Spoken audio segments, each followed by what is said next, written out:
The Many Things Podcast. Welcome to the Many Things podcast. I thought I'd give it an intro since all my friends have been saying it's rubbish without one. But yeah, it's our special. This is our special war edition. You all right, Joe? Yeah, all good, Harry, mate. Yeah, nice. Well, do you want to start off today? What have you been learning about World War Two? Actually, I've been learning about fake World War stuff that happened. So, for example, we lost the Battle of Britain. Hitler invaded Operation Lion, and he invaded and he took over. So I was watching about that today, and historians were debating what would Churchill do in that situation, what would the royal family do in that situation, what would the British people do if Hitler came to power in Britain. So it's actually quite interesting. Obviously, it didn't happen; it's not true, but it's quite interesting. So basically, there was lots of hurdles in the way. Obviously, they need to win the Battle of Britain to attack, invade Britain. So let's say they won. Let's say they won that. And then the other thing they need to defeat is the Royal Navy. Now, the Royal Navy was 8, 9, 10 times bigger than the German Navy.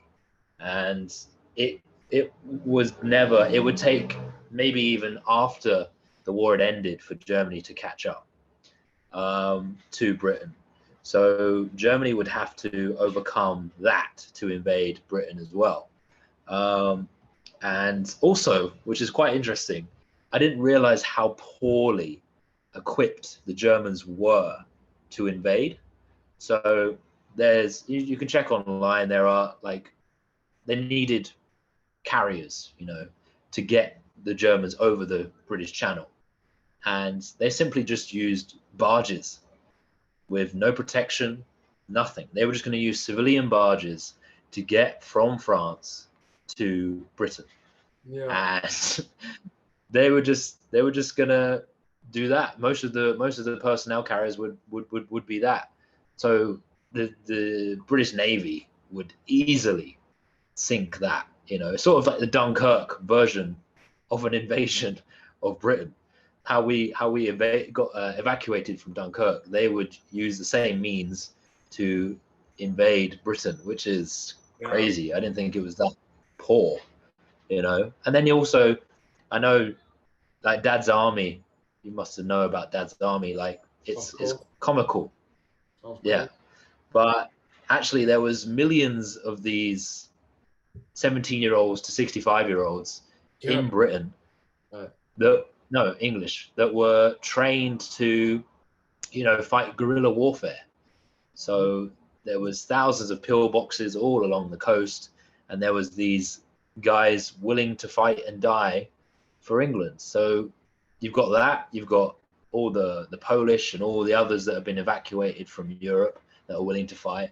And then you've got the remains of the British Army from Dunkirk that are still willing to fight. So I think if we lost the Battle of Britain, I still think it would have been very, very difficult for the Germans to invade.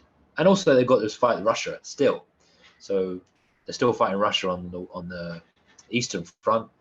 I don't think they would have invaded. I think what they talked about in the YouTube clip I watched was that Hitler probably would have sued for peace or a surrender of Britain, because Hitler actually really respected Britain. Yeah, he feared the ferocious unpredictableness of Churchill, I believe. Having read Churchill's memoirs, something like that. Yeah. I didn't know that Churchill actually kept a pistol on him at all times. And he famously said, I am going down fighting. If the Germans come, or if there's a spy or whatever, I'm going to shoot my way out of this. He really led the country very well. If Germans come and my 1,000 security guards, they get through all of them, then, Well, back in those days, you didn't really have thousands, did you? You probably had 2 or 3 bodyguards, and that's it. I'm sure. Yeah. Yeah. So. Can I continue? Yeah. So it's really, World War II is obviously a very interesting period of time, especially in Britain when Dunkirk had failed, America wasn't in the war, France had given up, and Russia was basically friends with Nazi Germany. They had agreed on the Warsaw Pact, so they had split up Poland equally. So we were fighting alone. I mean, we had the colonies, of course, When was this? to help us out. What year? Sorry? What year was this? Warsaw Pact. Yeah, 1940. I think it's 1939 because Okay. they invaded Czechoslovakia, and then they went to Poland after that. Pretty soon after that, that's when we declared war on Germany, when they invaded Poland, and then Russia stabbed us in the back and had an agreement with them, an easy peace. So yeah, the start of the war was terrible. Really, we lost a lot of ground. Did you know also, which is crazy? So the Germans obviously attacked through Belgium. That was the main force that went through Belgium to France. But also they went through the Ardennes. Now, you know the Ardennes famously from when the Americans were there and they repelled them back in the 1944, 45 sort of time when they were losing the war. But during the invasion of France from Germany, they went through the Ardennes. Now, they used blitzkrieg, right? And blitzkrieg, as you know, is quick, very quickly take ground. And obviously tanks need fuel. And they had horses to refuel their tanks. So horses are much slower than tanks, obviously.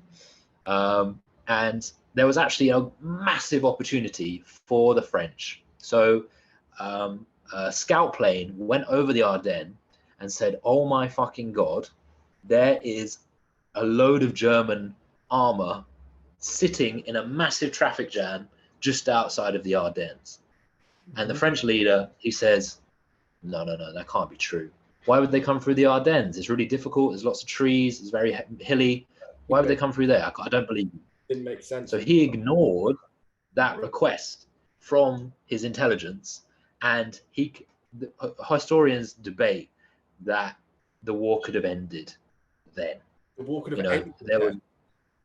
The invasion of France probably wouldn't have happened because all his heavy panzers and armor was waiting in a traffic jam, and we did nothing. We let them walk into France. Yeah, that's fascinating. But talking about times when the war could have ended, I've read this non-fiction biographical account of this agent called Agent Sonia. She was a Russian agent, and she was in Nazi Germany at the time, and she was working for the Russians. But I think it was a bit later on in the war, so they were also allied with the West at this point as well. But she became a agent handler, and I think they were in Switzerland, and two of her agents were just going to meet a contact at some restaurant, and actually Hitler came in with his bodyguards and had lunch for that restaurant, but they had no way of contacting their agent handler as to whether to try and assassinate them, so they didn't, and it all continued. I mean, yeah, that's crazy one. I mean, going back to what you're talking about, how they're underprepared, like with their machinery. That's quite interesting because I always thought of them as the German war machine, having just ample resources and things like that. But yeah, it really was a sort of manufacturing race in the end, the war, wasn't it? Like whether it's the Germans using their sort of slaves to build and produce things, or the Americans. And by in the United States, by the end of the war, they were actually making planes just at such a rate, the Germans weren't actually shooting them down quickly enough, which is quite interesting, I think. Yeah. Yeah, and the good point about slavery there, because a lot of the workers in Germany were slaves. They were captured and then sent back and worked for big companies like BMW, Mercedes, the big pharmaceutical companies that are very big now. L'Oreal. They all used lots and lots of slavery back in the day to produce and become massive. And also there's I don't know if there was this film on Netflix, and it was about sending they wanted to send false information to the Germans. I can't quite remember. Sorry? I think this is Operation Mincemeat. They wanted Yes, yeah, they wanted the Germans to think that we were attacking further north. Is that correct? I think Yeah. so. Yeah, and they went in a submarine, dropped the body off the coast of Spain, and then basically convinced the Germans that, oh my God, they're going to attack somewhere else. Yeah. Yeah, it's a master act of deception. I do find the espionage side of the war very interesting, actually. I love Yeah. the sort of small intricacies of it and things like that. But yeah, have you got anything more to say on that bit? So, I don't know if you've been watching the SAS series on BBC. oh yes, I could start with this. Well, I was going to start the podcast actually by talking about World War II is the most deadly war in history. It's estimated between 30 and 60 million people died, which if you think back then when there was only sort of a billion people on the planet, that's quite a sizable number, isn't it? If it's near the top end of that, it's almost 1 in 100. Yeah, Mm. so the history of the SAS, it's how the SAS was founded. The Allies were losing the war in Africa, basically. And there was a guy, David Sterling. He was very much like an aristocrat, but a bit of a rebel officer. Sort of came up with the idea of making very small groups, very small military units of sort of like a dozen or so soldiers, and going deep behind enemy lines, super high risk, and just trying to sabotage in that way. Yeah. Yeah, and Paddy Mayne, the crazy Irishman. Yeah, and it's really, and initially they struggled, don't they? Because they parachute during a sandstorm and nearly all of them die. They get lost, but they finally hunker down and start attacking these air bases that are pretty poorly defended because they're behind enemy lines. So you don't need to defend something that's behind enemy lines, really. But they do really well, don't they? They do some really good, a lot of damage. Yeah, well, I mean, I did some research earlier, and basically their first mission, like as you said, they decided to fly in the sandstorm, which is a bit crazy. On their first mission, 20 of them were either killed or captured, and they destroyed 0 aircrafts. However, on their second mission, they got a bit better because on their second mission, they destroyed 60 planes and had 0 deaths.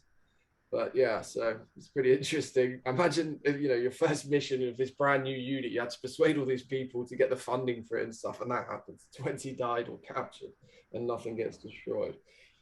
Well, that's the thing, though, isn't it? That's the thing. There wasn't really much funding. It was sort of like you just got to just make do with what you've got, and they stole things and they did things that were arrestable, but because it's during the war and they're doing something for the war effort, it was sort of Turned a blind eye. allowed in a Yeah, way. absolutely. I mean, you touched on Paddy Mayne, and I wanted to talk to him about him a bit more because he is a fascinating character. He's literally a director's dream. Well, let me tell you a little bit about him. So he grew up in Ireland, sort of middle class-ish. He was an amateur boxer, and then he was, a very physically tough guy. Played rugby for Ireland before the war, and then played in the Lions team as well that used to go touring all around different countries. And the South African coach reported saying he was the most aggressive rugby player he'd ever seen or encountered. And on the night before their game, Paddy Mayne went out, shot a springbok, which is sort of a deer in South Africa, and left it outside the South African coach's door. Um, he was a very complicated character. There's a lot of rumors as to whether he was a homosexual, which back in the 1940s was, very tough. It wasn't socially accepted. He was a massive drinker. He was just renowned for going out, drinking, getting into fights, had a crazy temper. But at the same time, he loved writing and reading poetry. And, it was said he could recite entire poems as well. But yeah, he was sort of like the sort of Punisher type figure in the unit. He just had crazy aggression, unbelievable acts of bravery, and he was said to go into these rages. Like one of the things you've watched the series, right? The Yeah. scene when he kicks open the door into like where all of the soldiers are just sat around inside. There's about 30 of them. Well, that really did happen. He really did kick open the door and just machine gun down like 30 people with his friend.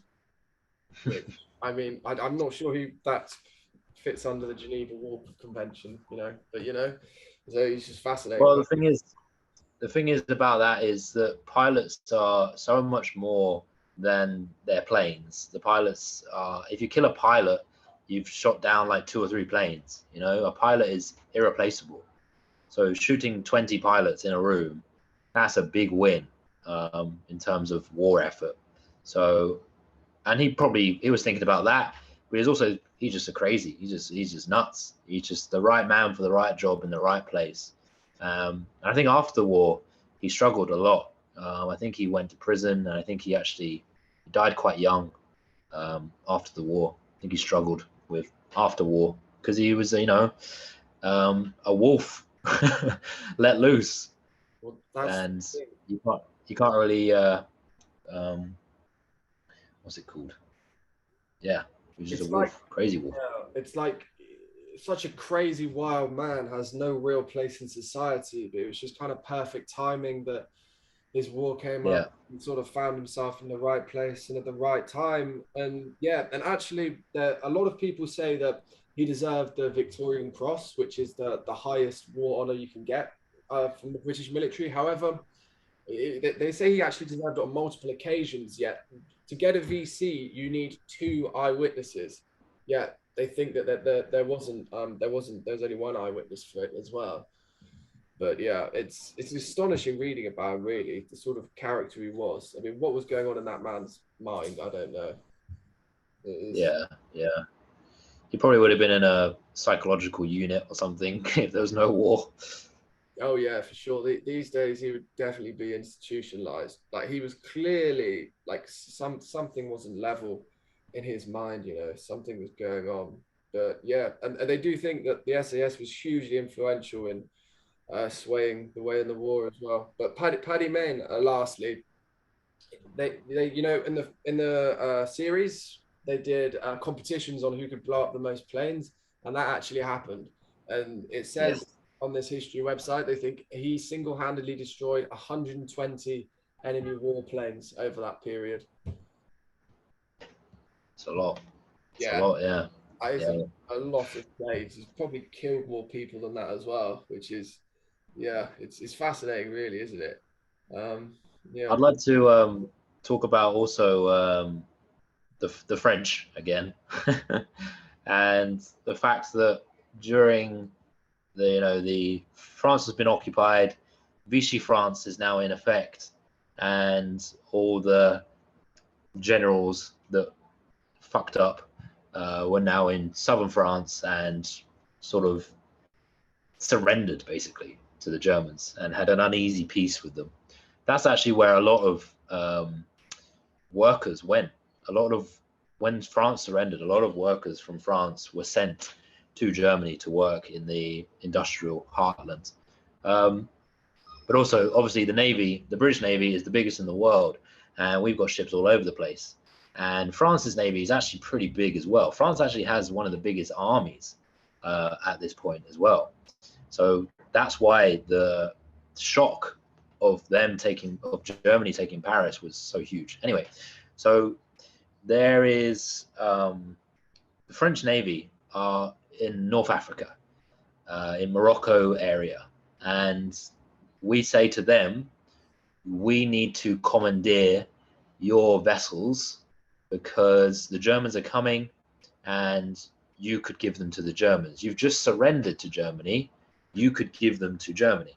So we give them the option saying we can have them or we're going to sink them.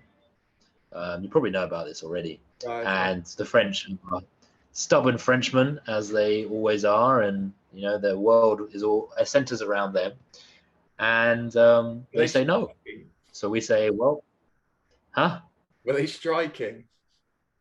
Basically, yeah, they were.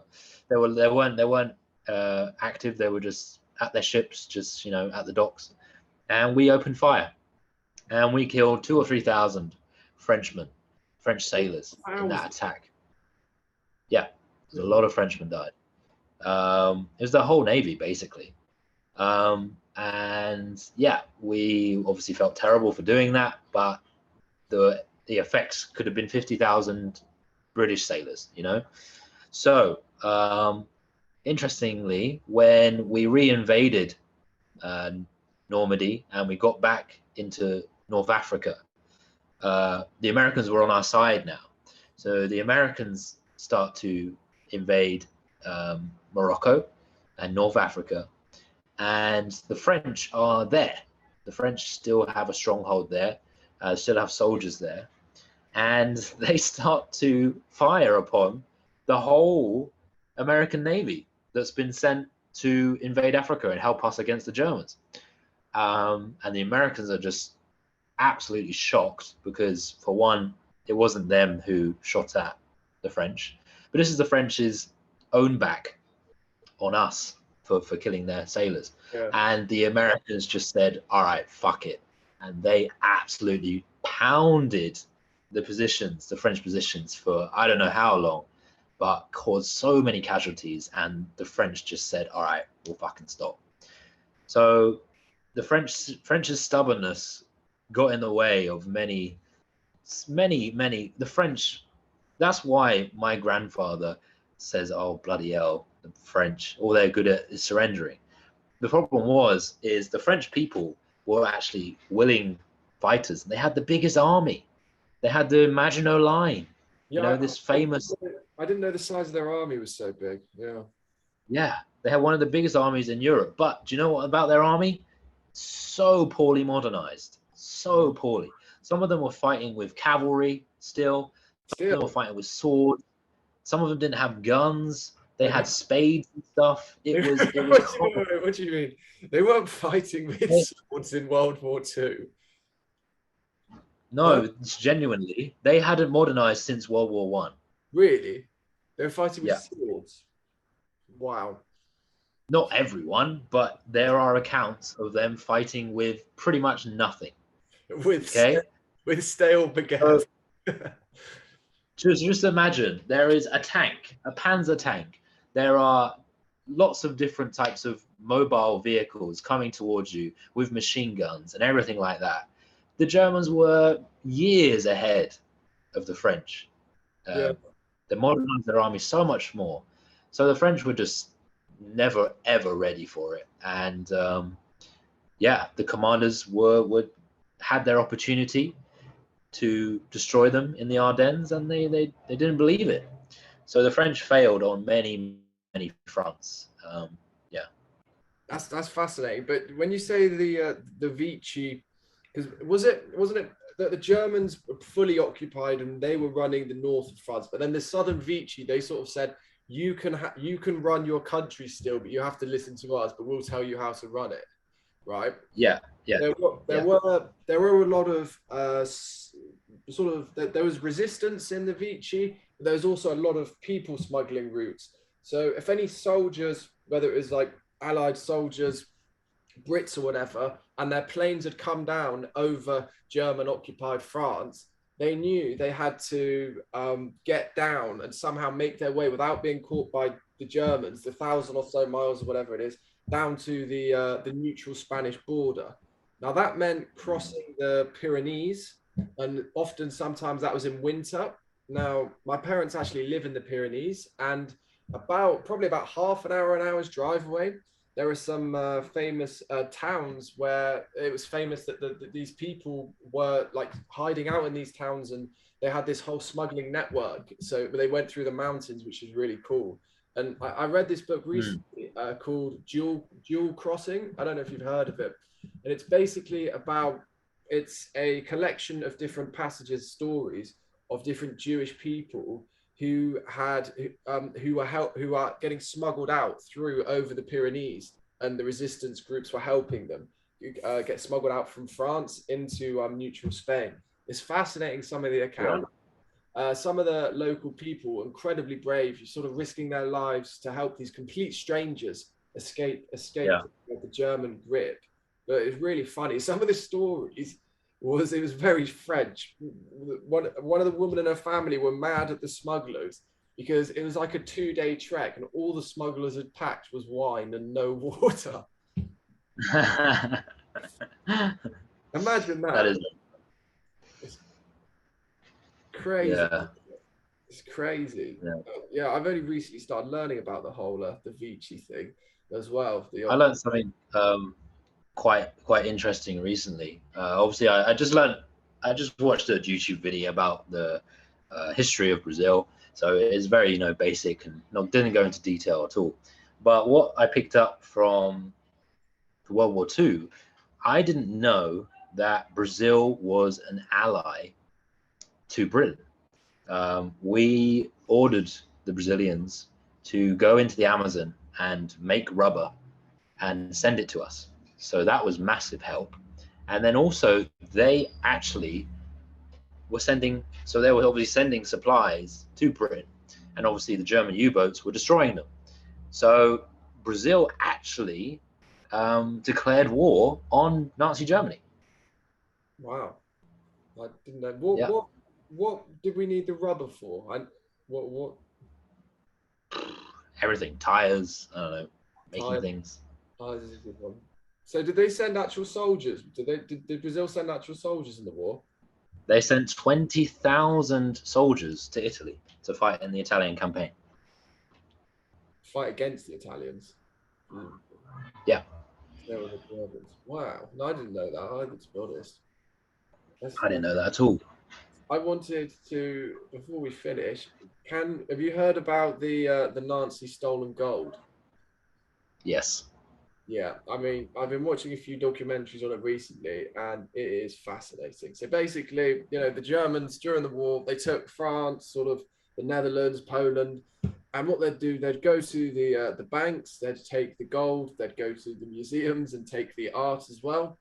And they actually accumulated 6,500 paintings for Hitler to have in his private museum. But what's more interesting for me is the gold. Vast sums of gold went missing. We're talking billions and billions of dollars in today's money, but went missing from various banks and even wealthy individuals. Now, there's a lot of sort of myths, and people aren't sure where it went. So there's allegedly it was a train of gold. Now, there were trains that carried the artwork. They used to have these armored trains, which they had like machine guns on, but they would also use them to carry valuable artwork and gold and things like that as well. Now, there are quite a few eyewitness reports. So basically, there was a Polish town called Breslau, and the Russians were closing in. It's on the eastern side. The Russians were closing in, so the Germans got all the gold there, allegedly loaded it onto one of these trains, and then a few weeks later, when the Russians arrived in the city, all of the artwork and all the gold they expected the Germans to have hoarded had disappeared. But now here's where it gets really interesting. There are these tunnels, because like whether it was at Dresden or all these different cities, the Allies were bombing the hell out of basically all the German cities to try and stop them making tanks and manufacturing. In the, I think they're called the Owl Mountains, Hitler built, it's basically Poland, something called the Rice tunnels, something like that. And what he did is he built these huge tunnels into the side of mountains. Yeah. Like some of them were literally the size of cathedrals, these man-made caves. The cities, weren't they? Yeah. Yeah, so that he could start, making things without getting bombed. Now, since the war ended, like as the Germans knew the Russians were coming over, they blew up and sort of destroyed a lot of the entrances to these tunnels. Now today, they think that only a third of them have been explored since the Nazis left. And there is a lot of, there's a real possibility that some of the Nazi gold is in these tunnels under the mountains. Yeah, it's difficult to say, isn't it? And also, you've got the fact that a lot of them fled to Argentina and South America and stuff like that. So there's that argument as well. Did they take some there? But then also, I think there would be dedicated units, wouldn't there, in the American army trying to find this gold? I mean, Americans love money, and I think this would really interest them. I think the Russians would care a lot as well, especially about the artwork. So I think a lot of it was recaptured, to be honest. But there definitely could be, for sure, something down there. Yeah. Yeah, I mean, I love the idea that it is still out there, and Mm. yeah, and I mean, one of the best sort of testaments to that being true is this soldier, this Nazi soldier on his deathbed, years and years later, allegedly told his son, this is where the gold was buried, where it was hidden in the mountainside. But even if there's not the Nazi gold there, the fact that they had just factories inside mountains building these crazy machinery and weapons and things, I find that fascinating. That is, Yeah, well, the Nazi Germany was a very modernized, forward-thinking um, army. I mean, a lot of the ideas were far-fetched and didn't work. Look at the V2 rockets yeah, that hit London during the Blitz. What an amazing invention that is! Like that is happening now. Missiles are going and hitting countries all around the world in the same manner, in the same way. you know. exactly. So that was 1940s, 1942, 43. That's very modern technology. And Yeah. obviously they were looking into nuclear at some point as well. So, and the Nazis actually were the first to have a fighter jet, I believe. I think they were the first to actually create a jet-powered I think that's, plane, but at the time, which is amazing. yeah, it was right at the end of the war at the time, so they're already screwed. But that is true Yeah. about the jet fighter plane. But going back to the V2 rockets, they say that well, the way they worked out how to hit the target is they'd fill them with enough fuel, and then they'd have to rely on estimates, reports on the ground, whether it's the agents they have in London, to say whether the rockets were hitting or falling short, which is pretty interesting. Yeah. But people, for the civilians in London, they would hear the buzz of these rockets, and then when it went silent, you knew it was falling, and that's when you knew, okay, I'm in trouble now. Time to say your prayers, or one of something better to say. But actually, like some of the double agents, their jobs, there's this one famous double agent called Eddie Chapman. I don't think we've got time to properly talk to him about him today, but one of his jobs, he was hired originally by the Germans and then went over and handed himself into the British intelligence. And Germans thought he was still working for them, but he wasn't. And he was saying that all of their rockets were falling, were overreaching London. So they were reducing the fuel, so they were actually falling short of London. And that's one of the examples of how espionage was effective in the war as well. Yeah. Yeah, must have been a terrifying time. I mean, living in London at that time must have been. You got the Blitz going on, so that ends, and then you got these V2 rockets coming in. Your life must be in ruins. I mean, the British morale and the ability that Churchill was able to keep the people believing in him and keep going was amazing, really. That war spirit. Well, that's the thing. The media and the information given to your population during a war is so important for morale, because morale really is huge in wars. But that's why the Spitfire was so good. I mean, a lot of people argue that the Hurricane, the other fighter plane we had at the time, was as effective. But for some reason, for whatever reason, the Spitfire was this sort of symbol of hope, and this public sort of latched onto it. And then that was a great morale boost as well. There's a maneuverability of it, and I think it was the top speeds of the Spitfire, and it was so elegant. It was, something of beauty, something to look at and be like, wow, that's a nice bit of equipment, So yeah, it was like the perfect thing, really. Again, the fighter pilots. We're not going to have enough time to talk about that, but the fighter pilots doing Dunkirk is an absolute myth that they weren't helping during Dunkirk. They were helping so much during Dunkirk. They were just so high up in the air that you couldn't see the fights happening. And also during the start of the Battle of Britain, it was crazy numbers. You know, it was like 50, 60, 70% you wouldn't return, you know, from a fight. So that's nuts numbers, you know. Imagine you've come back from a fight, you come back, got some coffee, had a sleep for like 2 hours, and then you're back out again, and then you're dead. You know, imagine the mental state of someone who has to live like that. You know, it's incredible. You'd be smoking 100 cigarettes a day, wouldn't you? But no, you're quite right with the death rate of the fighter pilots at one stage. It was absolutely shocking. Hang on, I think. All right, did you say you've got to go at 10 too? Yeah, sorry. No, that's right. Right, we can end it. Let me just stop recording. How do I stop recording? The Many Things Podcast.